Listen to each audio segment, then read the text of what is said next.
Ayan, ang nadadali naman nila ngayon, kasoy. Ano daw to, mabilis daw magpababa ng sugar. Kaya yung may mga sugar. Yan. Dapat pala dito sa walking bodies, pinalalaka dito sa ano?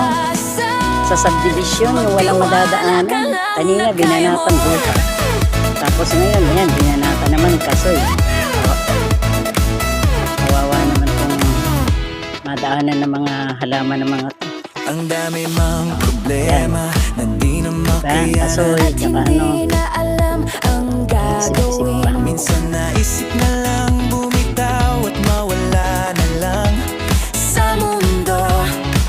Walang ibang malapitan, walang ibang mapagsabihan ng problema.